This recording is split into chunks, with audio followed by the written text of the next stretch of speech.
Estamos de volta com o Mundo Acadêmico Especial O Direito é Todo Seu. Neste programa vamos falar sobre a Lei da Ficha Limpa. E ancora, junto comigo aqui, o Direito é Todo Seu, o advogado e professor da FIB, doutor César Micheli. E o nosso convidado deste programa é o doutor Rui William Polini Júnior. Ele que é coordenador da Comissão de Direito Eleitoral e Fiscalização do Poder Público aqui da OAB Bauru. Bom, doutor César, muito obrigado pela presença novamente. E doutor Rui, agradecemos a sua presença aqui no nosso programa. Obrigado, a OAB agradece também a participação. Bom, temos aí o nome popular, né? A Lei da Ficha Limpa, que veio para trazer mais moralização aos nossos candidatos, aos nossos políticos para cargos eletivos. Como que você entende, como que você vê essa lei? Como que ela surgiu, né? Primeiramente. Bem, a Lei da Ficha Limpa, existe uma lei complementar, que é a Lei número 64 de 1990, a chamada Lei de Inelegibilidades. Tá? Essa lei ela foi alterada no ano de 2010, através da Lei Complementar número 135, tá? E essa alteração ela veio por iniciativa popular, através de um certo número de assinaturas do povo brasileiro, que possibilitou o trâmite dessa lei complementar, que alterou a lei de inelegibilidades. Tá? O fato dela ter sido proposta por iniciativa popular muda alguma coisa no processo ou não? Não. A aprovação da lei, ela prevê, tá?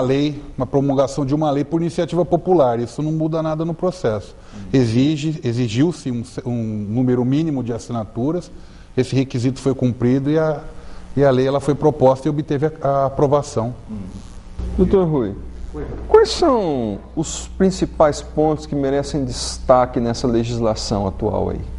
Olha, a gente pode citar aí os principais pontos que essa Lei da Ficha Limpa trouxe para a legislação atual. É a questão de alteração de 3 anos para 8 anos, o período que o candidato se torna inelegível, tá? E a questão também da aplicação dessa pena quando é publicada a decisão por órgão colegiado que declara este candidato inelegível. Tá? Então, acho que essas duas questões são os principais pontos que a gente pode destacar aí. Portanto, agora o político, com essa legislação, ele pode ficar até 8 anos inelegível. Até 8 é anos isso daí? Inelegível, exatamente. Perfeito. Bom, ainda falando sobre a aplicação das penas, como isso se dá? Da onde vai surgir a denúncia contra a pessoa? Qual que é esse trâmite? Como que a pessoa, o candidato, pode passar a ser inelegível através dessa lei complementar? No corpo desta lei existem várias hipóteses de crimes onde o candidato pode ser considerado inelegível, tá? Então, um dos exemplos, a gente pode citar que a prática de improbidade administrativa, tá? A apuração de repente, desvio de verba pública, recebimento aí de propina. Então, são várias as hipóteses onde o candidato pode ser processado e declarado inelegível. Estão todas contidas no corpo dessa lei complementar número 135. Aliás, a alteração é a 135, a lei complementar 64 de 90 é a lei que trata da inelegibilidade. Alguns erros durante a campanha também podem ser passíveis de punição? Sim. Dentro dessa... Sim, se for durante a campanha, durante o mandato, o candidato já é eleito, se for constatado, ele vai ser processado, e se for proferida a decisão que apura o crime público, né, o político, ele tem o mandato cassado. Nós sempre vemos também o posicionamento em algumas situações nas eleições de alguns tribunais do país se manifestando em algumas situações. No caso específico do TSE, do Tribunal Superior Eleitoral, houve algum posicionamento da aplicação ou não dessa lei da ficha limpa em relação às eleições que nós tivemos aí em 2010? Sim, existiu. Houveram algumas consultas à época das eleições de alguns partidos, alguns candidatos, né? Em uma dessas consultas, o Tribunal Superior Eleitoral, ele se manifestou por maioria de votos pela aplicação da lei já nessas eleições. Nas eleições passadas, de 2010, tá? O tribunal se posicionou dizendo que não só a lei poderia ser aplicada no âmbito da eleição de 2010, como também a questão dos candidatos poderiam ter os seus registros cassados ou reprovados por prática do crime anterior à publicação da norma. Bom, a gente viu mesmo nessas eleições de 2010 candidatos que tiveram problemas com relação a essa lei da ficha limpa. A gente tem um grande político que já foi prefeito de São Paulo, que estava concorrendo à reeleição para deputado e ficou nessa situação. No meio das eleições, ele não podia fazer a campanha na televisão, mas o nome dele estava registrado na urna eletrônica, então quem quisesse votar, poderia votar na pessoa, mesmo não fazendo campanha, por uma posterior análise desse processo. Como que você analisa esse tipo de situação que ocorreu no nosso país? Olha, na época a gente pode citar até que a situação foi confusa para o eleitorado, tá? O nome dele, a gente não cita o nome, obviamente, mas ele, de fato, teve a propaganda eleitoral não veiculada durante o horário eleitoral, mas o nome dele continuou passível de votação na urna eletrônica, tá? A gente pode analisar do seguinte efeito, tá? A aplicação, a lei da ficha limpa, ela estava sendo discutida ainda, não tinha um posicionamento amplo do Superior Tribunal Federal, do Tribunal Superior Eleitoral naquela época.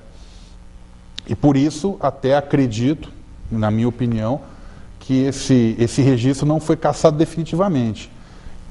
Muito pelo contrário, ele conseguiu, através de alguns recursos, que o nome dele se mantivesse registrado para o pleito de 2010, né, e acredito até, se não me falha a memória, ele foi eleito. Sim. E o mandato dele está sendo cumprido. Esse é um ponto que eu ia entrar agora, a questão, esse candidato acabou sendo eleito porque depois, no final do processo, essa lei foi julgada, foi julgada que ela não poderia ter sido aplicada em 2010, né? Como que ficou esse problema, então, para o STF, né? O Superior Tribunal Federal, ele foi provocado e, em uma análise da questão, numa primeira análise, houve um empate. À época existiam 10 ministros, um ministro havia se aposentado, então o número de ministros era par na casa, e houve um empate de 5 ministros votando a favor da aplicação da lei já para o pleito de 2010, e mais 5 ministros votando pela não aplicação dessa lei naquela eleição. Tá? Essa questão ela só foi solucionada quando foi nomeado aí o ministro Luiz Fux. Ele tomou posse, e uma das primeiras questões aí vamos dizer assim, de âmbito nacional, caiu na mão dele a decisão, e ele votou, no voto de desempate, ele votou pela não aplicação da lei em 2010. O argumento que ele usou aí pela não aplicação da lei foi um princípio constitucional da anualidade. Tá? Esse princípio fala o quê? Que uma lei, no caso a lei, não poderia modificar a questão eleitoral um ano antes de entrar em vigor. Então essa foi o embasamento que ele usou para o voto dele, o que acabou desempatando a votação, e ficou decidido que essa lei, a lei da ficha limpa, ela não poderia ser utilizada para a eleição de 2010, sendo postergada a sua aplicação para 2012. Bom, a população ficou esperando, né, pela aplicação imediata dessa ficha limpa, até porque é uma questão moral, mas legalmente, então, ficou decidido que, principalmente por essa questão desse princípio da anualidade, não seria aplicado em 2010. Então, a população quis a aplicação moral dessa lei, mas a própria Constituição não permitia. É isso, em poucas palavras, foi isso que aconteceu. Sim, em tese é isso que ocorreu. A população, existe um anseio muito grande a respeito da população pela aplicação dessa lei já nessas eleições passadas de 2010. Existe uma mobilização do eleitorado, uma mobilização, vamos dizer assim, pela ética, né, que, aliás, sempre é muito bem-vinda no nosso país e pouco clamada, vamos assim dizer. Mas, infelizmente, no meu ponto de vista, o Superior Tribunal Federal decidiu pela aplicação dessa lei só em 2012. Então, os candidatos que estavam com seus registros sob análise ou tiveram os registros cassados, isso foi tudo anulado e eles puderam assumir os seus cargos se foram eleitos. Alguns alegam aí que a lei da ficha limpa ela é inconstitucional. Qual a fundamentação, qual a motivação aí para se dizer que essa lei é inconstitucional? Olha, a alegação, o principal argumento vamos dizer assim, do posicionamento de quem diz que a lei ela é inconstitucional, ele se embasa naquele velho jargão jurídico, né? Ninguém pode ser condenado antes de um julgamento transitar em julgado. Tá? No caso em questão aí, o corpo da lei fala que a decisão proferida por órgão colegiado já tem o poder de cassar o registro do candidato ou, de repente, de impedir e declarar ele inelegível. Tá? Então, é nesse ponto que as pessoas que crivam pela inconstitucionalidade da lei se apegam. Né? Como que você pode declarar a pessoa inelegível se essa decisão que foi proferida por um órgão colegiado, ela não transitou em julgado? Existem possibilidades de recurso que pode ser aplicado. Nós podemos dizer que essa lei está pronta para ser aplicada aí no ano de 2012, nas eleições de 2012. Sim. A OAB, inclusive, ela intentou em Brasília, deu entrada com uma ação direta de constitucionalidade, tá, para que o Superior Tribunal Federal se manifeste pela constitucionalidade da lei e que os ministros possam esclarecer eventuais pontos obscuros que possam existir no texto da lei. Tá? Então a OAB ela se posiciona no sentido de que o tribunal, o Superior Tribunal Federal, se manifeste a respeito para que não possa existir nenhum transtorno na aplicação da lei nas eleições de 2012. Bom, essa é a expectativa que a gente tem, mas na sua opinião pessoal, na sua vivência dentro dessa área do direito eleitoral, dá para a gente acreditar que em 2012 candidatos que estão com alguma pendência junto à Justiça vão deixar de colocar os seus recursos em ordem para conseguirem serem eleitos? Olha, a lei da ficha limpa, já em 2010, ela já foi muito favorável à sociedade, porque nesse âmbito de discussão, a gente acredita que muitos dos candidatos que existiam, que têm pendência judicial, que têm alguma discussão com referência à sua vida, vamos assim dizer, não tem a ficha limpa, eles deixaram de concorrer. Tá? Para o âmbito de 2012, na minha posição, na minha opinião pessoal, eu acredito que essa lei ela pode ser aplicada amplamente. Tá? Existem alguns pontos discutíveis através da ação que a OAB intentou lá em Brasília. Esses pontos vão ser discutidos. A informação que a gente tem, está acompanhando o trâmite dessa ação, é de que ela não vai demorar muito para ser julgada. Tá?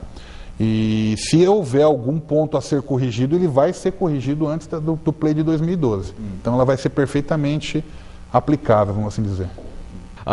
Vocês da OAB acreditam que os ministros vão se manifestar pela constitucionalidade mesmo desse projeto?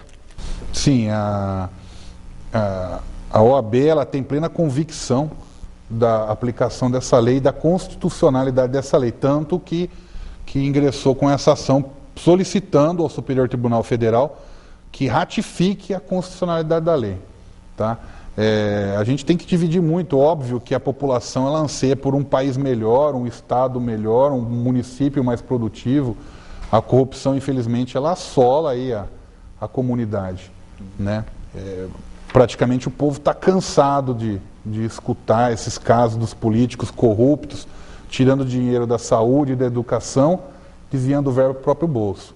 Então a moralidade da lei, ela tem que ser separada da legalidade. Né? O que o Superior Tribunal Federal julgou aí no mês nesse começo de ano, eu acredito que tenha sido em março de 2011, pela inaplicabilidade da lei em 2010, acredito que tenha sido justamente para preservar a questão jurídica. Tem que ser observada, acima de tudo, a Constituição Federal, a legislação vigente, tá? E os ministros se posicionaram pela aplicação dessa lei somente em 2012. Para se evitar qualquer tipo de discussão, para se evitar qualquer tipo de, vamos dizer assim, de um mar de recursos em eventual candidatura impugnada através dessa lei, foi que a OAB ofereceu essa ação para que o Superior Tribunal se manifeste sobre a constitucionalidade da lei. E explique. Nós teremos aí em 2012 as eleições.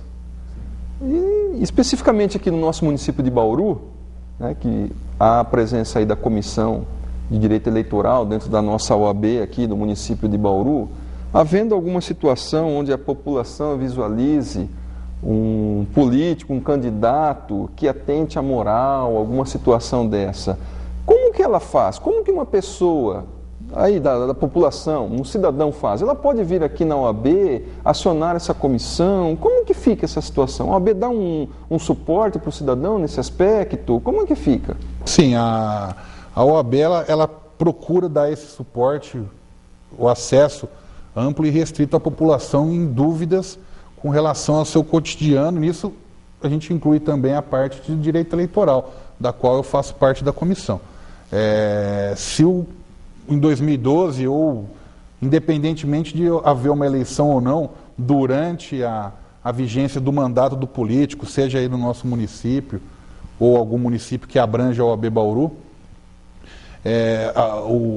o munícipe, o cidadão que de repente verificar uma conduta que não, do candidato que não seja ilibada, vamos assim dizer, algum problema com relação àquele político, àquele candidato, ela pode procurar a OAB, tá?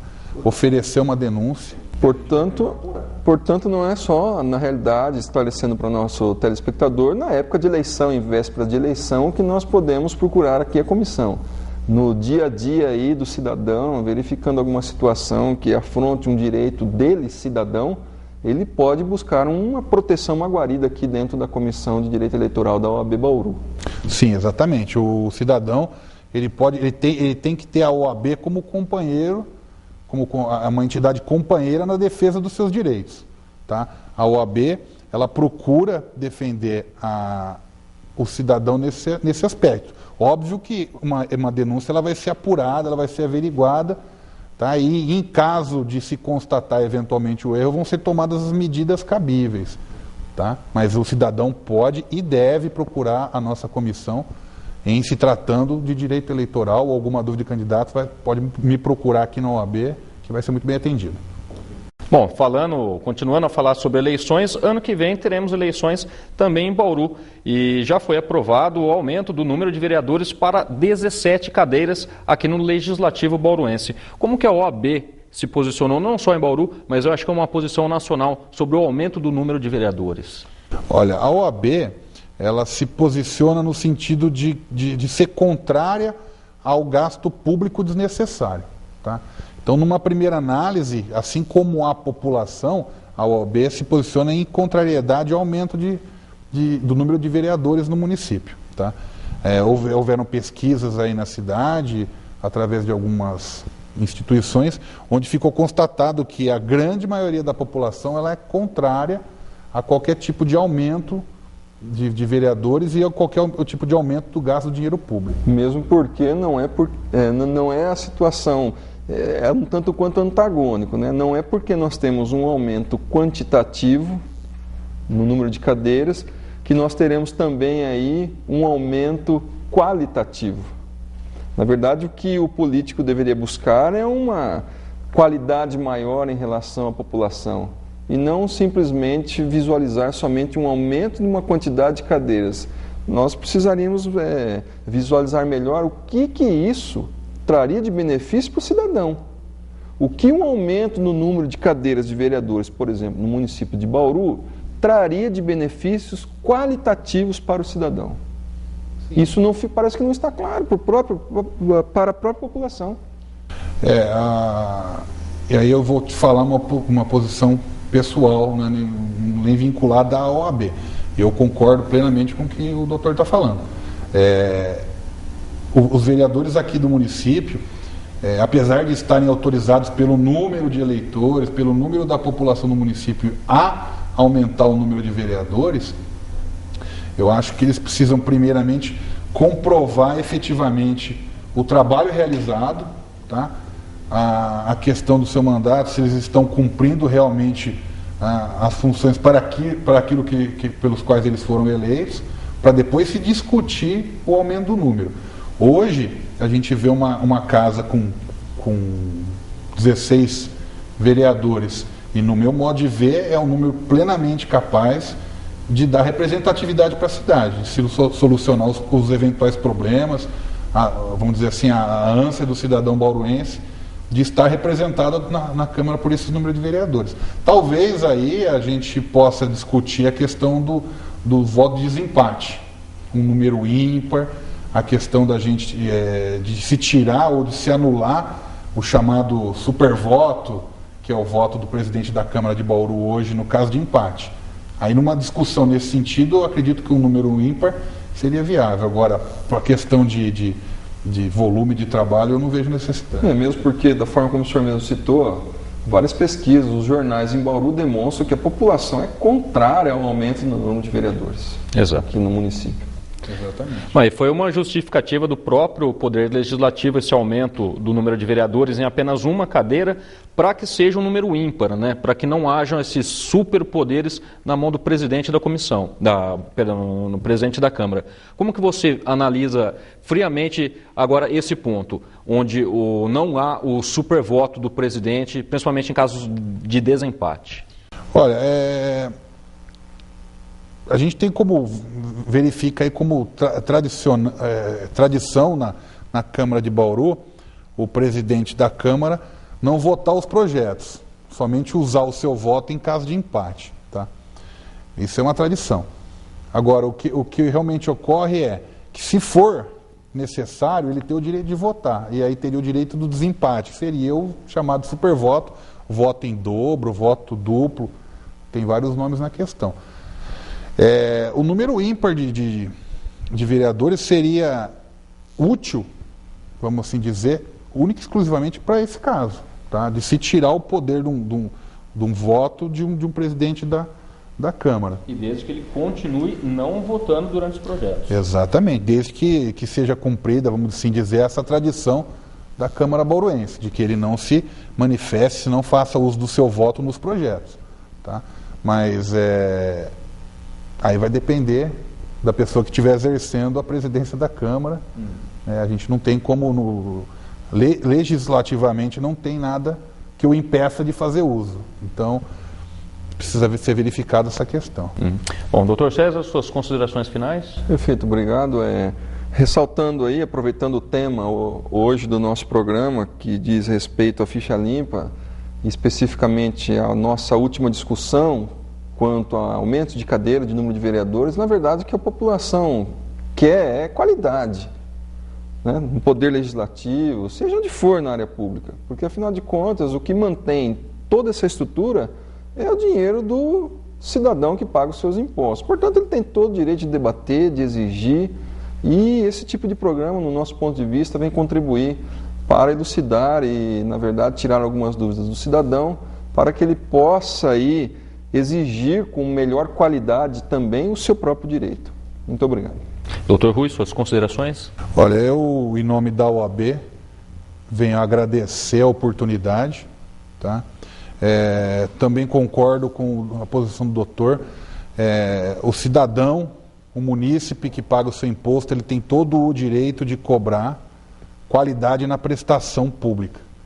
O candidato, ele é eleito para representar o povo, ele tem que fazer uso desse mandato para representar da melhor maneira possível o seu eleitorado. Tá? Então, a qualidade tem que ser ressaltada e não a quantidade. Essa é a minha opinião pessoal. Com relação à ficha limpa, eu acho que essa lei ela veio para melhorar a questão política brasileira. O cidadão, o eleitor, infelizmente, há vários anos, ele está em descrédito com as nossas eleições, e essa lei ela veio para tentar moralizar a questão. Tá? Então, novamente, em nome da OAB, da Comissão de Direito Eleitoral, eu venho agradecer a oportunidade. Estamos à disposição tanto do cidadão como de qualquer pessoa que vislumbre a necessidade de uma consulta, do amparo. É só procurar a nossa casa, nas Nações Unidas, que estamos à disposição.